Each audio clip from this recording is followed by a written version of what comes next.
बहुत समय पहले की बात है। हरिनगर राज्य के एक गांव में बहुत ही प्रसिद्ध वैद्य राज रहता था।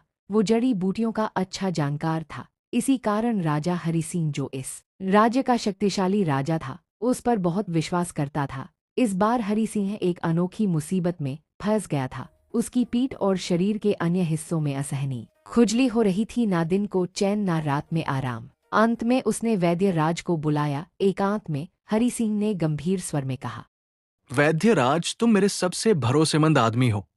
मुझे एक ऐसी दवा चाहिए जो मेरी इस खुजली को खत्म कर दे। लेकिन सुनो, ये बात राज रहनी चाहिए। अगर किसी को पता चला कि हरिनगर का राजा खुजली से परेशान है, तो मेरी इज्जत मिट्टी में मिल जाएगी, समझे? जी महाराज, मैं समझ गया, मेरा मुंह बंद रहेगा। मैं आपके लिए सबसे अच्छी दवा बनाऊंगा। ठीक है, जल्दी से काम शुरू कर। लेकिन याद रख, ये राज सिर्फ मेरे और तुम्हारे बीच है।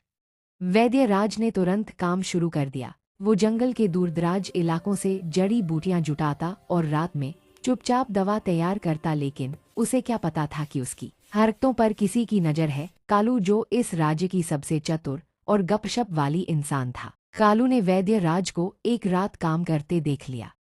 अरे वैद्य राज जी, ये क्या कर रहे हो? वो भी इतनी रात, इतनी सारी जड़ी बूटियां, कोई बीमार है क्या? नहीं कालू भाई, बस यूं ही कुछ प्रयोग कर रहा हूं, इसलिए यहां आया हूं। कालू ने कुछ नहीं कहा, पर वो चालाकी से उसका पीछा करने लगा। एक दिन उसने वैद्य राज को राजा हरि सिंह के पास दवा देते हुए देख लिया और वो छिपकर सुनने लगा। महाराज, मैंने दवा बना ली है। यह दवा आपकी खुजली को जड़ से खत्म कर देगी। बहुत खूब वैद्य राज, मुझे तुमसे यही उम्मीद था। लेकिन इसकी खबर किसी को तो नहीं हुआ? बिल्कुल भी नहीं महाराज, रात में मैं काम करता था, भला किसी को क्या मालूम चलेगा। भोलू के कानों में सब बातें उतर चुकी थी। अरे हरि सिंह को खुजली हो रही है। हरिनगर का राजा खुजली से परेशान है। यह तो लेटेस्ट न्यूज़ है, सबको बताना पड़ेगा। भोलू ने पूरे राज्य में यह बात आग की तरह फैला दी। नगर के सभी लोग हंसी उड़ाने लगे। जब ये बात राजा तक पहुंची तो वो आग बबूला हो गया।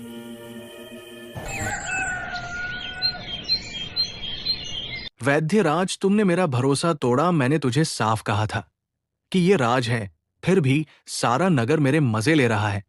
बोल, तूने ऐसा क्यों किया और किस किस को बताया? महाराज, मैंने तो किसी से कुछ नहीं कहा। मेरा विश्वास कीजिए, मैंने आपके राज को अपने सीने में दबा रखा था। तुझे 1 हफ्ते का वक्त देता हूं। जा और पता लगा कि ये हरकत किसने की, वरना तुझे राज्य से निकाल दूंगा। वैद्य राज दुखी होकर वहां से चला गया। उसने सोचा अब उसका जीवन इस राज्य में खत्म हो गया है, पर वैद्य राज ने हार नहीं मानी और अपने बुद्धि का उपयोग करते हुए रात को वो एक पुराने बरगद के पेड़ के नीचे पहुंचा और बोला, हे भविष्य की देवी, आपने सच कहा था कि राजा का भरोसा टूटेगा और ठीक वैसा ही हुआ। राजा हरि सिंह मुझ पर भरोसा नहीं कर रहा है। मेरा राज किसी और ने फैलाया है। अब मैं क्या करूं? मुझे रास्ता दिखाओ जिससे राजा मुझ पर पहले की तरह फिर से भरोसा करे। तभी पेड़ से एक रहस्यमयी आवाज आई। वैद्य राज, धैर्य रख। हरि सिंह कुछ दिनों का मेहमान है। पूर्णिमा की रात के बाद वो मर जाएगा और इस राज्य का अगला राजा तू बनेगा। जा हरि सिंह को यह बात बता दे और उसका भरोसा जीत ले। मैं हरिनगर का राजा। लगता है यही मौका है अपने आप को सही साबित करने का। वैद्य राज खुश हो गया, पर उसे ये नहीं पता था कि भोलू पास ही छिपे हुए थे और सब बात सुन रहा था। अब भोलू के दिमाग में लालच की एक नई योजना आई। कुछ देर बाद भोलू राजा के पास पहुंचा और बोला, महाराज, मुझे मेरे पूर्वजों ने सपने में बताया है कि आप कुछ दिनों के मेहमान हैं। पूर्णिमा की रात के बाद आप इस दुनिया को छोड़ देंगे, लेकिन चिंता ना करें, मैं आपकी सेवा करूंगा और मेरे पूर्वजों ने कहा है कि आपको स्वर्ग की प्राप्ति होगा। राजा हरि सिंह घबरा गया। क्या मेरी मृत्यु हो जाएगी पूर्णिमा की रात? हे भगवान, अब मेरे राज्य का क्या होगा? महाराज, आप डरो नहीं, मैं आपके साथ हूँ।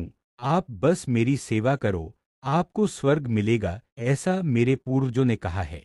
भोलू ने पूरे राज्य में फिर नई अफवाह फैला दी कि राजा हरि सिंह मरने वाला है और वो इस राज्य का अगला राजा बनने वाला है। राज्य में सनसनी मच गया। कुछ ही दिनों में पूर्णिमा की रात आ गई। पूरा राज्य हरि सिंह की राजदरबार के बाहर इकट्ठा हुआ, लेकिन अगली सुबह हरि सिंह बिल्कुल स्वस्थ और गुस्से में था। उसने गुस्से में भोलू को बोला, भोलू, तूने कहा था कि मैं मरने वाला हूं और तेरी सेवा करूं ताकि मुझे स्वर्ग मिले। रुक, अब मैं तुझे स्वर्ग पहुंचाता हूं। महाराज, यह सब वैद्य राज ने कहा था। मैंने उसे किसी जादुई पेड़ से यह बात करते सुना था, तो मैं बस लालच में आकर फायदा उठाना चाहता था और इस नगर का अगला राजा बनने के लालच में यह सब बोल दिया। मुझ नादान को माफ करो महाराज। कुछ देर बाद राजा हरि सिंह अपने सिपाहियों के साथ वैद्य राज के पास पहुंचा। वैद्यराज, तुम गलती पे गलती किए जा रहे हो। कहाँ है वो जादुई वृक्ष जिसने मेरे मरने का दिन बताया था? महाराज, मुझे आप पहले यह बताएं कि मेरे राज के बारे में आपको किसने बताया? भोलू ने मुझे सब सच सच बता दिया है। राजा बनने की लालच में उसने ये बात मुझे बताई है। महाराज, आपकी खुजली वाली बात भी यकीनन वहीं भोलू ने फैलाई है। जब मैं जड़ी बूटी इकट्ठा कर रहा था तब एकमात्र उसी ने मुझे देखा था। अच्छा, तो फिर वो जादुई वृक्ष की क्या बात है? महाराज, वह कोई जादुई वृक्ष नहीं है, वो एक साधारण पेड़ था। मैंने अपने चिलमित्र की मदद से उसमें से आवाज निकलवाए थे। मैं जानता था जिसने भी बात फैलाई होगी वह मुझ पर नजर जरूर रखेगा, और हुआ भी वैसा ही। राजा को सारा मामला समझ में आ गया। राजा ने सभा बुलाई और भोलू को फटकारते हुए बोला, तुमने जो मेरी बीमारी वाली राज की बात को पूरे राज्य में फैलाए हो, ये तुमने बहुत गलत किया। इस तरह किसी के राज की बात को फैलाना सही नहीं है। तुम्हारे द्वारा किए गए इस कार्य की कठोर सजा दी जाएगी। महाराज, मगर मरने वाली बात तो गधे को पेड़ ने बताई थी। मैंने सुना और देखा भी, तो फिर मुझ अकेले को सजा क्यों? वह सब मेरी चाल थी भोलू, वह कोई जादुई पेड़ नहीं था। उसमें मेरा दोस्त चिल बैठा था। तूने मेरी इज्जत और महाराज का गुरूर सब मिट्टी में मिला दिया था। किसी भी कीमत में मुझे तुम्हें पकड़ना ही था। भोलू, दूसरे के राज को फैलाने और राजा से गद्दारी के इल्जाम में मैं तुम्हें इस राज्य से हमेशा के लिए निकाल रहा हूं। तुम्हारा ये आदत इस राज्य के लिए खतरनाक है। भोलू को राज्य से निकाल दिया गया। वो पछतावे के साथ राज्य से बाहर चला गया। अब हरिनगर में शांति लौट आई। वैद्य राज ने न केवल हरि सिंह का भरोसा फिर से पाया, बल्कि पूरे राज्य का सम्मान भी। और इस तरह राजा का फैसला ने एक बार फिर सिखाया कि भरोसा तोड़ने वालों का अंजाम क्या होता है, और सच्चे सेवकों का सम्मान हमेशा बना रहता। एक गांव में कालिया नाम का एक पाखंडी साधु रहता था। वो सारा दिन सोता ही रहता था, और जैसे ही रात होती थी वो गांव की मुखिया के घर जाकर उसके खाना को चुरा लाता और उस खाना को पेट भर कर खाता था। उसका यही काम था कि दूसरों के घर का खाना को चोरी करके खाना। यही कारण था कि वह कभी भी काम पर नहीं जाता था और वह चोरी करके बैठे बैठे ही खाता था। अरे वाह, आज तो मजा आ गया। बड़ा ही स्वादिष्ट खाना था। कुछ भी कहो, मुझको मेरा ये काम बहुत ही अच्छा लगता है। बैठे बैठे खाना मिल जाता है। इधर उधर भिक्षा मांगने के लिए भटकना भी नहीं पड़ता। सीधा मुखिया के घर में जाता हूं और खाना लेकर आ जाता हूं। बड़ा ही अच्छा लग रहा है। अब उसका रोज का यही नियम था कि वो मुखिया की घर में जाता और वहां से अनाज चुरा कर लाता और आराम से बैठकर खाता और पूरा दिन फटकार कर सोता। उस गांव में कालिया के दो चेले भी थे, लकी और टोना। अरे यार टोना, गुरुजी को देख, पूरा दिन सोते रहते हैं और अब तो यह काम पर भी नहीं जाते। पता नहीं यह क्या खाते हैं और इन पर भूख का असर भी नहीं दिखता। ऐसा लगता है जैसे रोज भरपेट खाना खा रहे हो। हाँ लकी, यही तो मैं तुमसे भी कहना चाहता था, पर तुमने मुझसे पहले ही बोल दिया। यही तो मेरी समझ में भी नहीं आ रहा कि गुरुजी काम भी नहीं कर रहे और पता नहीं इनको कौन सी जड़ी बूटी मिल गई जो इनको भूख ही नहीं लगती। टोना, इसका पता तो हमको गुरुजी से ही मिलेगा। चल गुरुजी के पास चलते हैं। लकी और टोना गुरुजी के पास गए। गुरुजी को लकी और टोना का प्रणाम। अरे टोना और लकी, तुम दोनों यहां पर क्या कर रहे हो? गुरुजी, आप हमको एक बात बता दो। आप पूरा दिन सोते रहते हो और रात के समय में कोई घर से बाहर नहीं निकलते और नहीं खाना बनाकर खाते हो। तो आप खाते क्या हो? हमारी समझ में यह नहीं आ रहा। हाँ गुरुजी, हम दोनों इसी बात को लेकर चिंतित हैं कि आप बिना खाए पिए इतने दिनों तक कैसे जीवित रह रहे हो। लकी और टोना, तुम दोनों को तो पता है, जब तुम मेरे शिष्य थे तो मैं कितना ध्यान में लीन रहता था। बस उसी का फल मुझको अब मिल गया। मैं अपनी सिद्धि के द्वारा अपने पूरे शरीर पर कंट्रोल कर सकता हूं, और यही कारण है कि अब मुझको दिव्य शक्तियां प्राप्त हो गई हैं और मुझको भूख भी नहीं लगती। तुमको लगता है कि मैं सारे दिन सोता रहता हूं, जबकि मैं सोता नहीं हूं। आंखें बंद करके परमात्मा में लीन रहता हूं। माफ करना गुरुजी, हम तो आपके पास कुछ और ही सोचकर आए थे, लेकिन आप तो कुछ और ही निकले। ठीक है गुरुजी, आप अपनी सिद्धि में लगे रहो। हमको तो ज्ञान प्राप्त हो नहीं पाया। हमको तो अब मेहनत करके ही अपना पेट भरना पड़ेगा। ठीक है बच्चा, अब मेरा चिंतन करने का समय हो गया है। तुम जाओ और मुझको परमात्मा में लीन होने दो। लकी और टोना गुरुजी के पास से लौट आए। अरे यार टोना, तुझको गुरुजी की बातों में कितने प्रतिशत सच्चाई लगती है? हो सकता है लकी गुरुजी को ज्ञान प्राप्त हो गया हो, वैसे भी वह बरसों से तो गुरुजी बना बैठा था, क्या पता उसने यह सिद्धि प्राप्त कर ली हो। कुछ भी हो, लेकिन मुझको यह बात हजम नहीं होती कि उसको सिद्धि प्राप्त हो सकती है। तूने देखा नहीं था कि वह किस तरह से अपने शिष्यों के साथ बदतमीजी से पेश आता था? हाँ लकी, यह बात तो तू ठीक कह रहा है। उसने एक दिन मेरी गर्लफ्रेंड लोना को भी छेड़ दिया था, जब वो उसके पास शिक्षा लेने आई थी। कुछ तो गड़बड़ है, हमको देखना पड़ेगा। हाँ टोना, देखना तो पड़ेगा। क्यों ना हम उस जगह पर कुछ दिनों के लिए निगरानी रखें। फिर हमको पता चल जाएगा वह क्या खाता है और क्या पीता है, और उसको सिद्ध प्राप्त हुई भी है या नहीं। हाँ लकी, तुम बिल्कुल ठीक कहते हो। हमको कल सुबह से ही उस पर नजर गढ़ानी होगी, तभी हम उसकी सच्चाई का पता लगा पाएंगे। अच्छा हुआ, इन दोनों कमीनों को मैंने मूर्ख बनाकर भेज दिया। अगर ये मेरी सच्चाई जान जाते तो ये मुझसे पहले मुखिया के वहां से चोरी करके ले आते, या फिर मेरा भांडा ही फोड़ देते। और अब सूरज की पहली किरण के साथ लकी और टोना गुरुजी की निगरानी करने लगे। अगर आज मुखिया के घर खिर रोटी मिल जाता तो मजा ही आ जाए। बहुत दिन हो गए खिर रोटी नहीं खाया। टोना, वो देखो गुरुजी जाग गए हैं और खुद से ही बातें करने लग रहे हैं। पता नहीं क्या बातें कर रहे हैं। सुनाई तो यहां तक दे नहीं रही है। कोई बात नहीं है, सुनाई नहीं दे रही तो क्या हुआ। गुरुजी हमको दिखाई तो दे रहे हैं। जो भी कुछ बातें कर रहे होंगे उसके हिसाब से ही तो वह जाएंगे, फिर हम उनका पीछा कर लेंगे। उन्हें बातें करने दो अपने आप से। लकी और टोना को दोपहर हो गया। अरे टोना यार, देख सुबह से दोपहर हो गई। गुरुजी तो यहां से कहीं पर भी नहीं गए हैं, और वह एक बार जाकर दोबारा से सो गए। अरे लकी, तू जाने की तो छोड़ ही दे। तूने एक बात पर गौर किया है? गुरुजी तो खड़े भी नहीं हुए हैं और तू जाने की बात कर रहा है। मुझको तो लगता है गुरुजी को सच में कोई सिद्धि प्राप्त हो गई है। चल यहां से चलते हैं। अरे टोना, चुपचाप खड़ा रह। उसे सिद्धि प्राप्त नहीं हुई है, वह तो सोया पड़ा है। जब आदमी ध्यान में होता है तो उसका शरीर अपने बलबूते पर खड़ा होता है।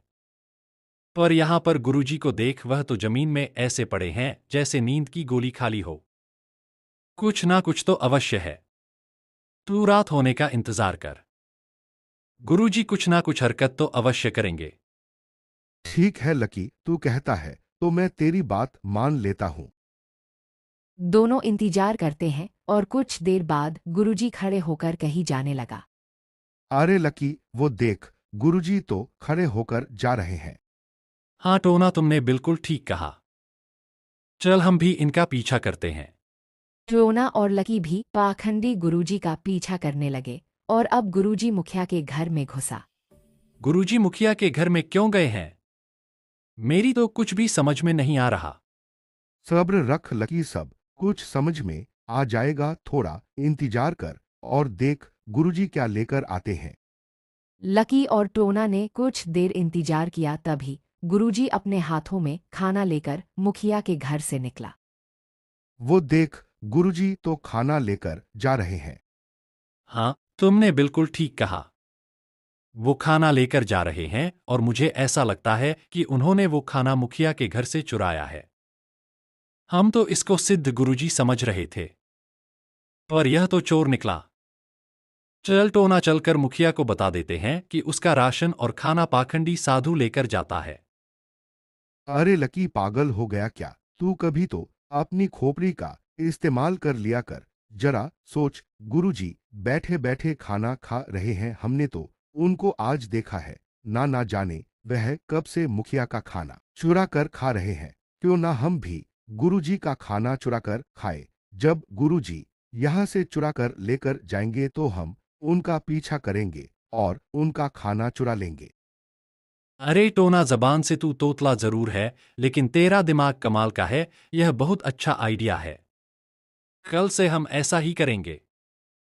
तैयार रहना, तुम शाम को ही आ जाना और गुरुजी के पीछे चलेंगे। चल बेटा कालिया, अब धंधे पर तेरा जाने का टाइम हो गया है।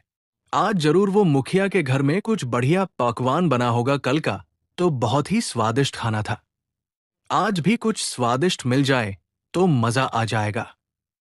गुरुजी दबे पांव मुखिया के घर में खाना चोरी करने के लिए घुसा और थोड़ी देर बाद खाना लेकर बाहर निकला, लेकिन इस बार यह सब काम को लकी और टोना छिपकर दूर से देख रहे थे। कुछ देर बाद गुरुजी खाना लेकर अपने कुटिया में पहुंचे और खाना को वहां रखकर गुरुजी हाथ पैर धोने गए। तभी मौका देखकर लकी और टोना गुरुजी का खाना चुरा लेते हैं। कुछ देर बाद गुरुजी हाथ पैर धोकर वापस आता तो गुरुजी अपने आप से बोलता है, अरे यार, यहां पर खाना रखा था, कौन ले गया? मैंने सोचा था पेट भर मजे से खाऊंगा, यहीं पर रख दिया था। पता नहीं कौन है जो मेरे खाना को चुरा कर ले गया। अब मुझको निगरानी रखनी होगी। अगले दिन गुरुजी फिर से चोरी करने गांव में पहुंचे। लकी और टोना ने भी गुरुजी का पीछा किया। सहमे हुए कदमों से गुरुजी मुखिया के घर में घुस गया और इधर लकी और टोना झाड़ियों के पास में खड़े हो गए। टोना, मुझको तो यह सोच सच कर हंसी आ रही है कि गुरुजी तो चोर निकले। कोई बात नहीं है लकी, हम भी तो चोर बन गए जब हम गुरुजी का ही खाना चुरा लिए। गुरुजी मुखिया के घर से खाना लेकर निकला और चलते चलते अपने कुटिया में पहुंचकर खाना को रख दिया और गुरुजी बाहर में छिपकर देखने लगा कि आखिर खाना को चुराकर कौन ले जाता है। थोड़ी देर बाद लकी और टोना साधु की कटिया में घुसकर खाना को चुरा लिया और जैसे ही लक्की और टोना कुटिया से बाहर आए, गुरुजी ने रंगे हाथ दोनों को पकड़ लिया और अपने शिष्यों को डांटते हुए बोला, अरे तुम दोनों को शर्म नहीं आ रहा? अपने ही गुरु के घर चोरी कर रहे हो। अभी मैं तुम दोनों को सबक सिखाता हूं। कि ऐसा सबक गुरुजी, हमने चोरी जरूर की है, लेकिन एक चोर के घर से। क्या बकते हो? दिमाग तो सही है या खसक गया है तेरा? बक नहीं रहे हैं गुरुजी, हम दोनों ने अपने आंखों से देखा। आप खुद ही एक चोर हो जो मुखिया के घर से अनाज चोरी करके खाना खाते हो और पाखंड रचते हो कि मैं एक सिद्ध पुरुष हूं। क्या यही तुम्हारी सिद्धि है बाबा? और रही बात हमारी, तो हमने वही किया है जो हमारे गुरु ने सिखाया। लक्की की बात को सुनकर गुरुजी को अपनी गलती का एहसास हुआ और गुरुजी ने अपने शिष्यों के साथ मुखिया के पास गया और अपने गुनाहों की माफी मांगी।